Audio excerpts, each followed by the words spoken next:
Join me as I highlight small businesses in the craft industry with interviews on-site at distilleries, breweries, and more.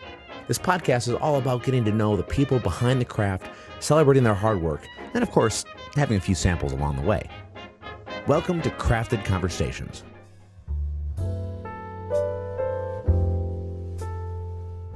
In this episode, I traveled to northern Pennsylvania to visit the Keir Family Distillery located in the small town of Warren Center. The distillery sits on a farm just 5 miles south of the New York-Pennsylvania state border and is only about an hour from where I drill for the National Guard. I had the pleasure of speaking to the owner and distiller, Sam Keir, and learned all about his business and the trials and tribulations of starting a small craft distillery. Sam and his wife, Jenn, have built a cozy tasting room in an 1890s barn that has been in Sam's family since the 1930s. Prior to this conversation, Sam took me on a tour of the entire space, as well as the old original still in the backwoods of the farm where he began his distillation journey, much to the anxiety of the ATF. But now he's proudly making whiskey in his brand new 50-gallon still in the basement of the barn. The Keir family is brand new to the game of distilling, and they're refreshingly humble about their operation, really have an awesome outlook on the future of their process, and I can't wait to see where they go from here. I truly appreciate Sam and Jenn for their hospitality and look forward to visiting again soon. If you enjoyed this episode and others we've done, I'd appreciate it if you'd follow us on social media, and also be sure to follow us on your preferred podcast platform and leave a rating and review. We currently stream on Spotify, Apple Podcasts, iHeartRadio, YouTube, and others. And soon we'll be doing a full video format show, so stay tuned. All right, let's get to the episode. Cheers.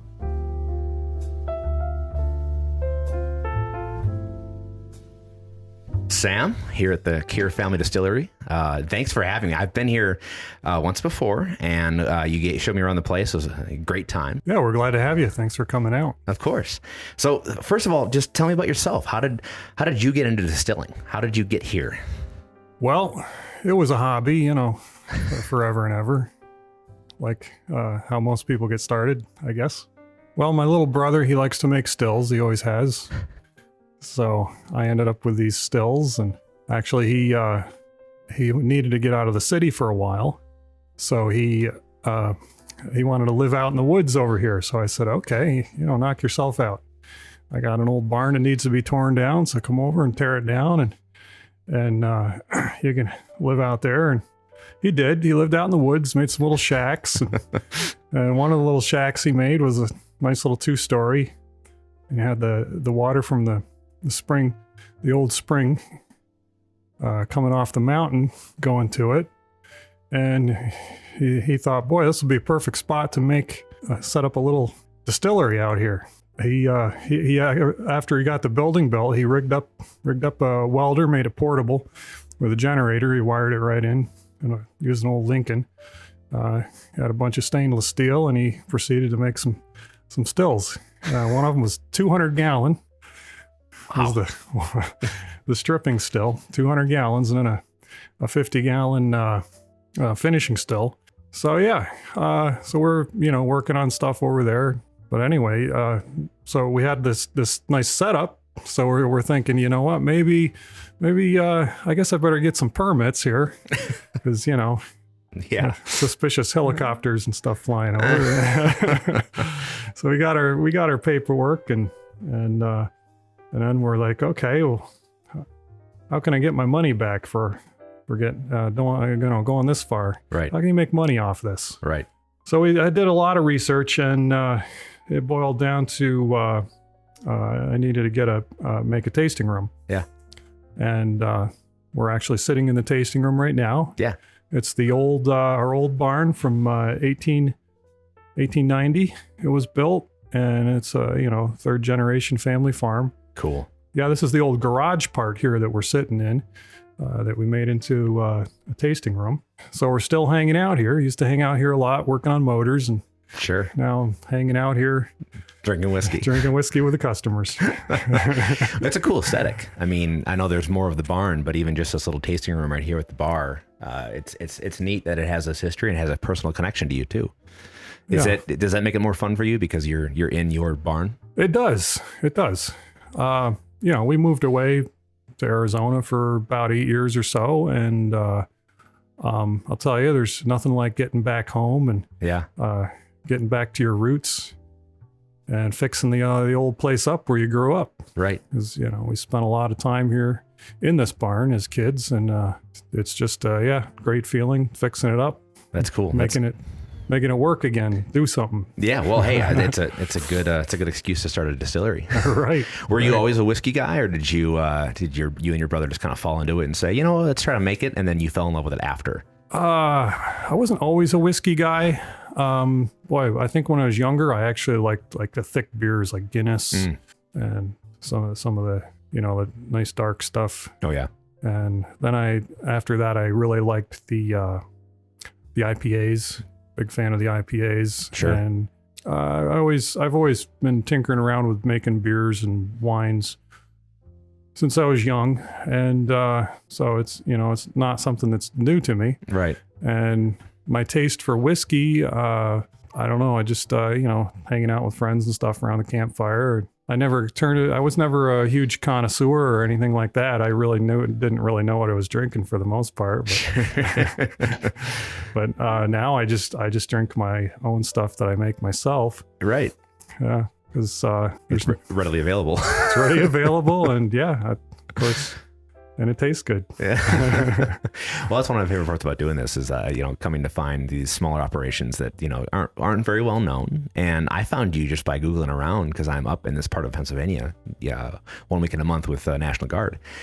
And I thought, hey, maybe I'll hit some of these places up. And I found Keir Family Distilling, and, it's like, oh, this looks right at my speed. I like talking to people who are just small little cool operation that's doing a little thing, and it's got family in the name, so it must be cool. And I show up, and you have this history, this barn, it's whiskey that's really good, and it's something about that small TLC terroir that you're really working on here. And do you think that plays into it, that you're this rough ragtag small operation that has a great product that the community just eats up and loves? Is that part of it? I think it is. I think because when people make a connection with the owners and they get to know you, I don't know. I've recently discovered that things actually taste better when you know the person that cooked it for you. Right. And I get a lot of comments that it's the best whiskey they've ever tasted and stuff, and my small batches, I'm sure, has something to do with it. But I think I think a big thing is just having that close customer relations, and everybody wants to meet the owner. You know how that is. Of course. Well, I mean, somebody said too about, accessibility by the owner, right? You're not going through a PR firm. You're not a big corporation. You're just the guy behind the bar, and like, yeah, I made that. Yep. And it's good. Yep. I get a close connection, even if they've never been here before. They feel like they've had a good experience because they've talked to the owners, and I'll give them a tour or whatever personally, Sure. No, that's awesome. How long have you been doing this? Well, it's been just over a year since we've opened the tasting room here. Okay. Yeah, and of course now we have our operation down in the basement. Yes. We turned into a nice, I call it my laboratory. I call it the laboratory.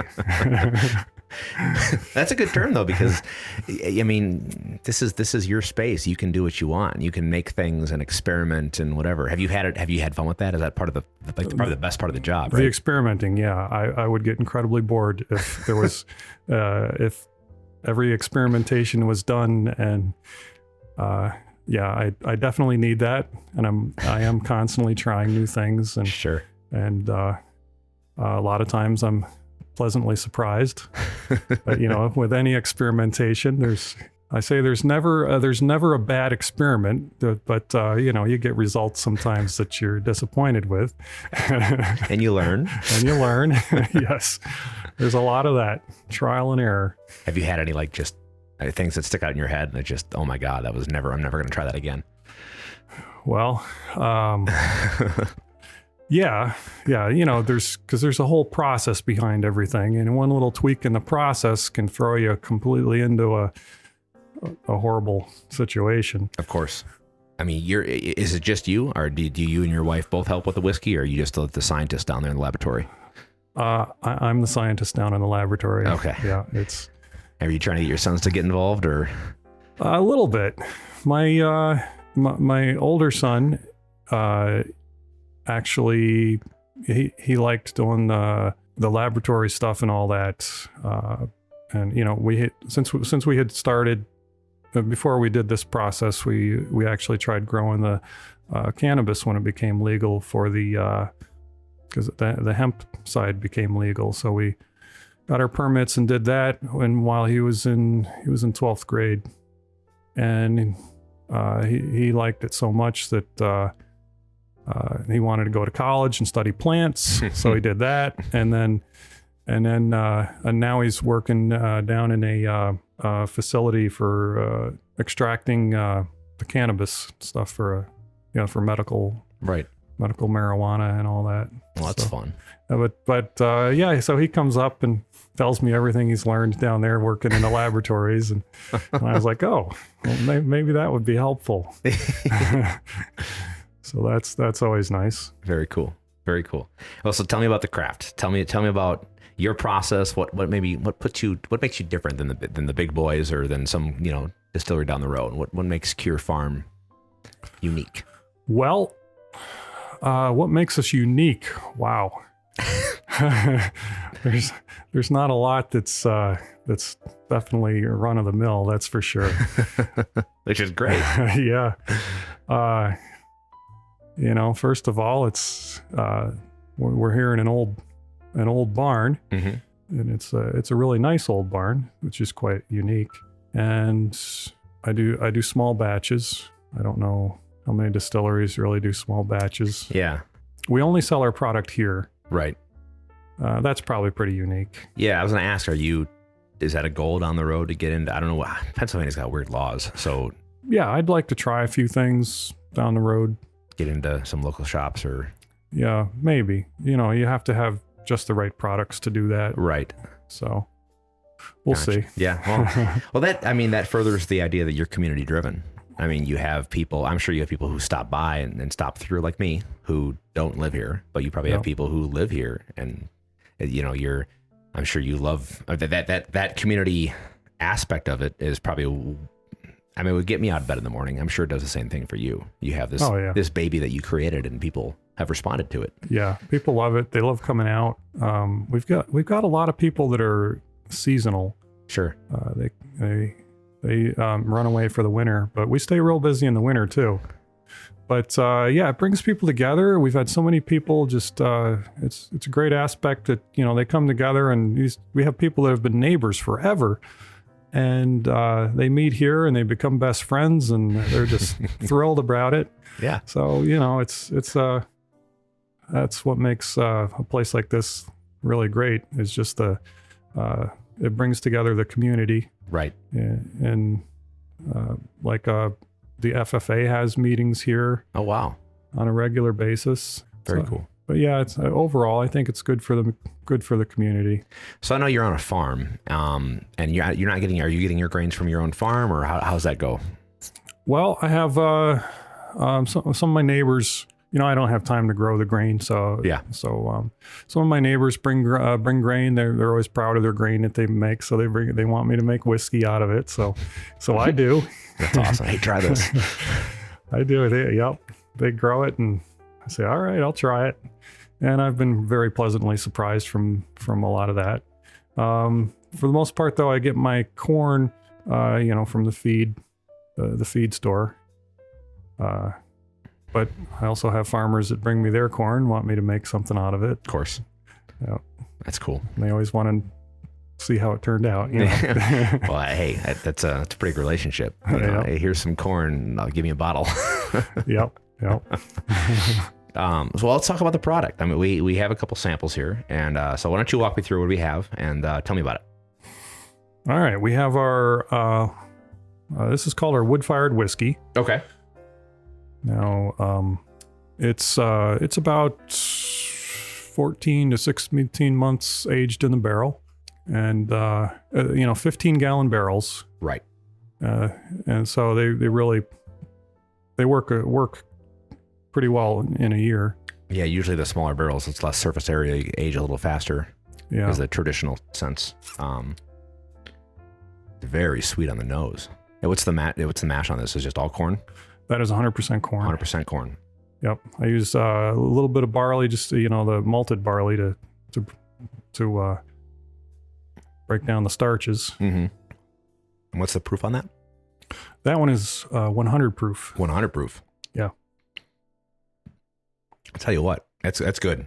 First off, but I've had so many corn whiskeys. Yeah. And corn is corn, but Yeah. there's so many different flavors in every different whiskey I've had that corn whiskey doesn't just mean the same flavor for everybody. Right. This is different from the next corn whiskey from the next corn whiskey. Yeah. And I can't place it, but that's very different. There's a lot of variables that make huge differences. Yeah. That's part of the fun. Yep. Because now your next batch of the same thing will not be the same either. Maybe not. Yeah. I mean, But wow. So was that, how did you find, was it more of a trial and error getting to that point before you put it in a bottle, or was it did you find a happy medium with the aging process, with the barrel? How much of that was a learned experience for you? Are you still learning? I'm sure. yeah. As we all are. Yeah, definitely still learning. But it's there was a lot of trial and error. Just getting a process that worked. Sure. I found that the most difficult thing was more the process than the recipe. But once I figured out a process that worked, then of course, to get the good flavor, to get it to taste good, it took a lot of practice. No, I'm sure. and then I put it in the barrels, and I learned a lot from that too. There was a point where my barrels were aging, and I tasted them about every week, to see the changes, and there was a point where it just made me quiver. It tasted so bad. I'm like, wow, this is all garbage. and I let it keep going, and then I tasted it another day. I'm like, a few months later, I'm like, wow, Yeah. this is beautiful. I was so relieved. Let it give it a chance to mellow out and round out with the wood sugars and interact with the barrel a little bit. It seems that like every time there's a point where it just tastes bad in the barrel. Yeah. But you just gotta let it go, and it works itself out. Well, yeah, for sure. And how are you sourcing your barrel? I'm sure it's a small operation, so are you just getting what you can get, or are you sticking to 15 gallon, or what's for most of all, yeah, I get the new 15 gallon barrels. And I did get a couple used Jim Beam barrels to see how they're going to work out, and we'll see. Yeah. And I was also thinking maybe like the old Jim Beam barrels and whatnot, I could actually, might be pretty simple to tear them apart and sand them down and recharm. Possibility. I may attempt that. Another experiment. Yeah. We'll see. I would think that could work. Yeah. You have to be careful though. If you sand it too far, you might not have a sealed barrel. Right. You'd have to. It's worth a try. Yeah, it's worth a try. Are you self-charring the 15 gallon? No. You just order them how you want them. Okay, gotcha. Yep. Very cool. Yeah. I'm always interested in hearing different experiments that are happening. I mean, it's also the trial and error. You also learn from that. Like, I mean, how long did it take you before you were confident to put that in a bottle? Or did you have friends that came and said, okay, let's try this. What do you think? Or was it? Yeah. I had my friends all come over, and I was pretty shocked at their because they were shocked at how good it tastes. Yeah. They were absolutely shocked, and of course I was shocked at their shockedness that they all loved it so much. You did this. You started this. I shouldn't say a year ago, but you've you're new to the game. And is it easier or more complex than you thought it would be? I never think ahead as far as as far as worrying about how things are going to turn out, it's just something I don't do, I guess. Yeah.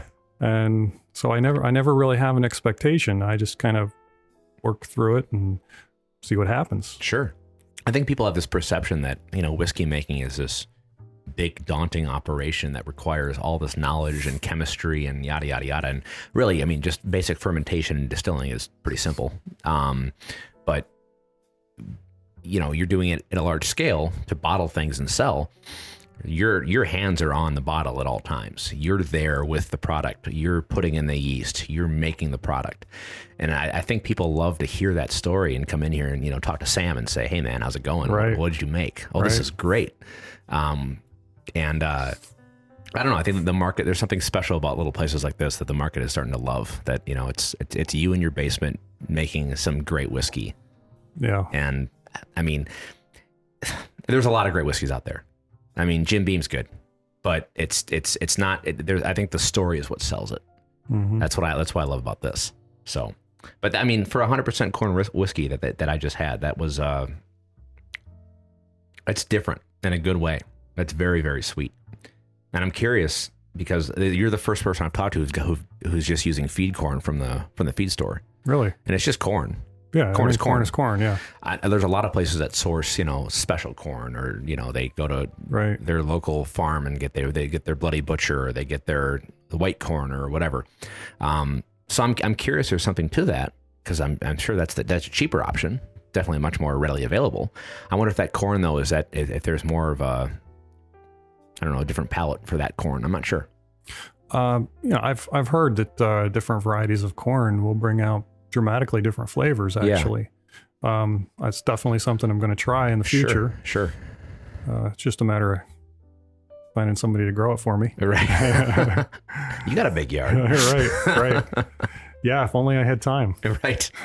This business does take up a lot of time. I was going to say that's step 2. Yep. Okay, what's next? What's this one?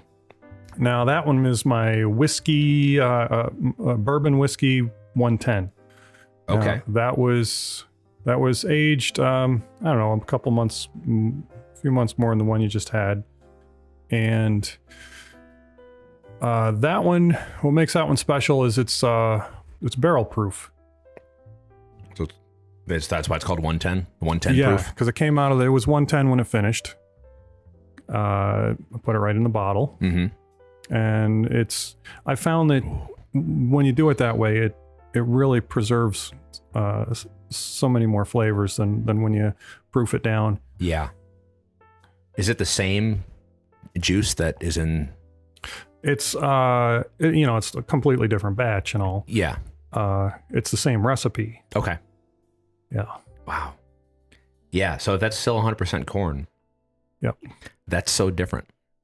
Yeah. I prefer a higher proof, especially because it holds up in a cocktail a little bit better. Right. But that, which one do you prefer? Oh, of course I like the 110. Anything that's straight out of the barrel without proof in it is just, I'm finding, is always better. Yeah. You get more of the lighter notes that you don't get for some reason. It erases some of the flavors when you proof it down. And that doesn't drink like 110 proof. I've had 110 proofs that are hot. Yeah, it's a smooth one. Yes, it is. That's dangerous. Yes, that'll knock your socks off. You gotta be careful with it. Very cool. All right, and the next up? And next we have the rye. Oh. Yep. A batch of rye. Okay. Yeah, that was fun. A fun one to do. And this is what, 100% rye? That is 100% rye. Yes. Wow. And that, I remember correctly, I think we only aged that 3 months. 3 months. Yeah. Well, I can tell it's a little lighter in color. Yeah. And I've heard with rye, and I'm not going to speak from any experience because I don't do this, but I'm talking to people who do. I've heard that rye is able to hold up better as a younger spirit than a whiskey or a bourbon. Well, that would explain why it came out nice then. Yeah. Obviously rye's a whiskey, but I forget who I was talking to. But they were explaining how you can have a younger rye that's not offensive and versus a just an American whiskey or a single malt or a bourbon. It comes out sometimes kind of too hot. It needs more of that flavor to work with the caramel and vanilla flavors that are in bourbon itself. But for whatever reason, the rye grain and that flavor that it has, it can be younger and not be so proof heavy. I don't know. Yeah. I recently distilled a batch of oat. Oh. Yeah. And that doesn't taste like I really will have to age it very long. No. The oat is turning out really well. How long's it been in there? In the barrel? Yes. Maybe a month. A month. And it's 100% malted oat? Yes. Oh, yes. I malted the oats because a local farmer said, hey, I want you to turn this into whiskey. And he gave me his oats. And so I was thinking, why not malt them? So was that a pain in the ass malting the oats? Yeah, it was a real pain in the butt. Yeah, I'm debating whether I want to do it again, but the product did turn out so nice. It doesn't taste like it really needs to be in the barrel at all, really. Yeah. So, yeah, I don't know. We'll see. Yeah. I put some in the barrel and I have some left out, and we'll see how it flies. Do you see that as like a special release kind of thing? Yeah, I think so. Yeah. I think, when you put it in the barrel, it always good. It always comes out really good. So I'm thinking after a year, I'll have a special release party for that one, just because it's probably going to be phenomenal. Yeah. Yeah. You don't see too many oat whiskeys, let alone malted oat whiskeys.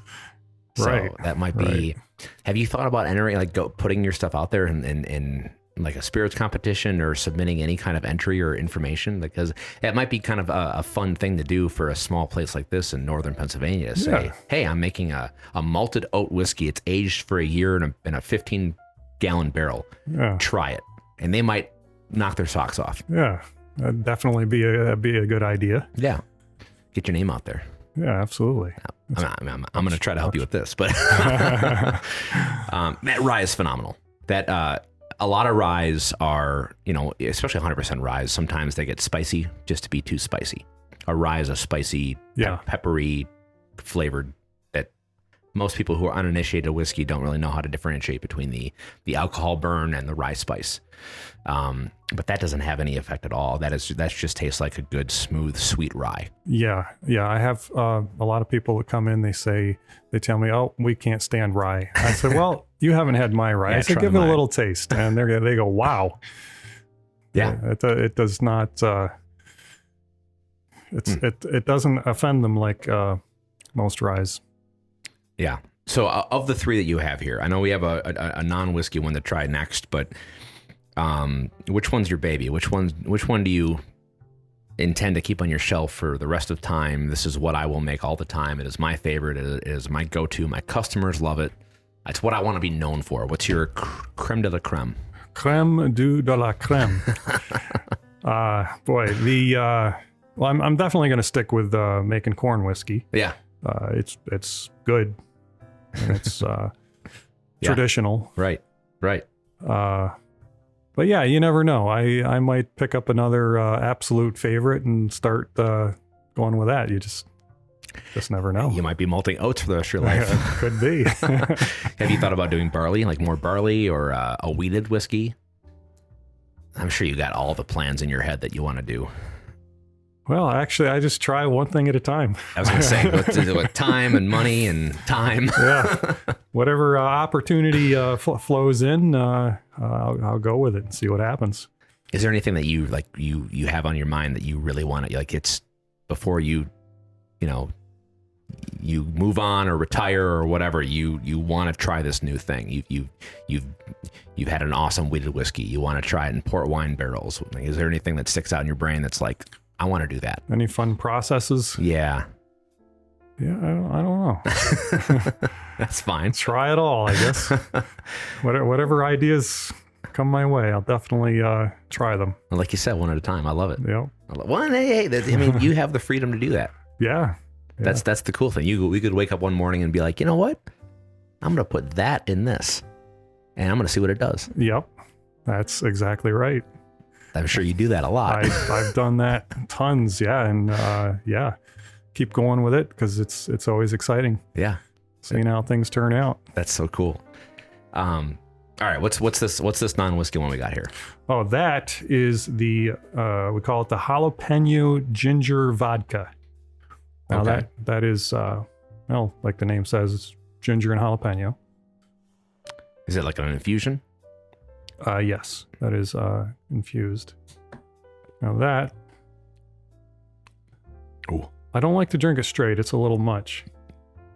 that's great. A cocktail though. Oh yeah, it makes the best cocktails ever. See, I'm not the biggest jalapeno person. I don't mind spicy, but for flavor wise, jalapenos to me have never been that my cup of tea.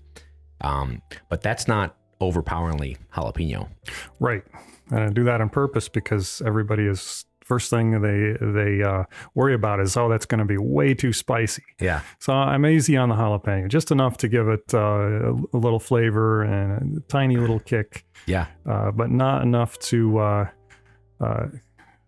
scare anybody. In fact, they're very scared to try it, and after they do try it, it's they're like, "Wow, this is perfect." So, Yeah. No, that's good. You're right. I probably wouldn't order this straight ever, but I would put this on a cocktail or in some kind of, I think you were saying earlier, Bloody Mary would be perfect. Yeah. Yeah. And the mules. Yeah. There you go. Mm. So you got whiskeys and you got vodkas. Do you do anything else? Oh yeah, we have lots of liqueurs. But the main thing is, my wife is an excellent. She's excellent with the cocktails. She makes the best cocktails. Mixologist. Yeah, she's very good. She's a nurse by day and a mixologist by evening. So That's a good gig. with her two jobs, she doesn't get any time off, but that's what she likes. So. Yeah. That's cool. That's cool. What is your favorite thing to make with your own stuff? Is it like a Manhattan? Is it old fashioned? What's your go-to? Every one of them have been my favorite. I have a whole big list up on the board in here. Yeah. And they're all my favorite for about a month, and then I move to the next one. And then my wife comes up with something else, and I still haven't run out of having a new favorite every month. That's awesome. And they are my absolute favorites for about a month, and then I switch it up. We're the same that way. I think I switch off between Manhattan and old fashioned, and Nice. then I'll have a Negroni, Manhattan old fashioned. No, that's great. So what do you think the future holds? You're a year into this, you have a bunch of products that people around here I'm sure are familiar with, your clientele that have been here. What's the what do you see yourself doing in 5 years? You think it's going to be more of the same? You're going to do more experiments, play around more? Yeah, I'm gonna experiment more. We'll play around. We'll try different things. Yeah, I'm thinking, within 5 years, my wife hopes to be only doing this instead of nursing. She wants to retire from that. Yeah, I just never know. It could be just more of this. We're pretty happy with this. Yeah, and we'll see. Well, hey, nothing wrong with that. I mean, Yeah. Like I said, I think what really drew me to coming here, just based on what I saw online, and especially your lack of presence online, which is not a bad thing, is your ragtag. You're doing this by the seat of your pants and having a good time doing it, Yeah. and you're making good product. And I think we were talking a little bit before in a different context about how much making good product matters. Because there's a lot of places that can just throw all the money and have the nice fancy place and, rent the nice big space downtown and have a beautiful, whatever, but their product might not be as good. Right. And I think I can tell you're enthusiastic about doing it, and you enjoy making a good thing that tastes good and sells good. Yep. And the community that it's involved with you. I'm sure you have a lot of regulars who come in and say, oh yeah, that's so good. Never stop making that. Yep. Definitely do. And they'll keep you in business. Yes. There's nothing like having your own business, for starters. And the things you can do are endless. So the limit is your imagination, which makes it fantastic. Well, I like that in whiskey. There's no limit in whiskey. Yep. There's lots of room for imagining. So Like I did get some Jim Beam barrels, and I'm trying those, see what happens with those. Okay. So that's my first use of already used barrels. Sure. I have experimented with, I cut up some oak off my own property, and I cut it into boards and cut them up and burned them, and tried pre-soaking them before I put them in the barrel, and I seem to be having really good luck with that. Just let them float inside the. Yep. That's pretty cool. Yep. And then the barrel, there's nothing like the barrel though for really finishing them, to make them give it that final really good taste. Yeah. That's cool. So, there's always something. Just depends on the day, what I'm thinking about. Well, I am curious, and I encourage you to try it down the road. And I know it's a pain in the butt to do, but 100% malted barley, single malt. 100% malted. Okay. You're going to get a lot of chocolatey flavors on that. And I love a single malt. It's, oh my God, malted barley is so good. And I bet with your small batches in a 15-gallon barrel, even a 30-gallon barrel even, it's going to come off great. Yeah, it sounds tasty. Yeah. Yeah. Malted barley is so good. Yes. So you hit me up. Right. But no, I will say, so you have some great stuff, and you're doing a great thing here. It's a really cool small craft operation, small business, right? You and your wife doing this awesome thing. And kudos to you to getting after it, because not a lot of people can, take the time or take the leap of faith and just start making whiskey and start selling it. So, and especially in their awesome old 1890s barn. I mean, how cool of an aesthetic do you have? Yeah. The atmosphere is 100% of it. Right. Yeah, we're trying to decide whether we should do it, turn our garage into the distillery, or this up here. But of course, this one. Yeah. And we're really glad we picked it. It's got its tough points. It would have definitely been easier to start from scratch. Oh, sure. That's for sure. But then that means your blood, sweat, and tears wouldn't be here. Right. Exactly. Yeah. This is history right here. Yeah. Oh, I love it. And I think that adds to the quality of the whiskey, whether that's, bias in my brain or it's in the air. Right. So, well, Sam, it's been an absolute pleasure. Thanks for having me. And I'll be back because I'm up here quite a bit, but I'm definitely going to bring some whiskey back home for my friends to try, because I love this. I love what you're doing here, and it's good stuff. It really is. Well, great. Yeah. Thanks for coming out. It's been a pleasure talking to you and meeting you and giving all the ideas I've been getting from you. It's fantastic. Yeah. I expect royalty checks in the mail. Right on. No, I'm kidding. But yeah, no, it's been a pleasure. So we'll talk soon. All right. Well, thank you very much. Yeah. Cheers. Cheers.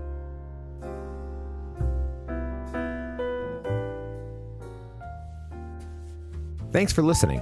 If you enjoyed this episode, I'd appreciate it if you left us a review on Apple Podcasts or Spotify. The more reviews, the easier we are to find. Also, if you aren't already, be sure to follow us on social media so you never miss any of our updates. Be sure to share this episode with your friends, and always be sure to drink responsibly. There are quite literally thousands of distilleries, so we're just getting started. Stay tuned for more conversations with master distillers, distillery owners, mixologists, and even bar owners, and more. Cheers.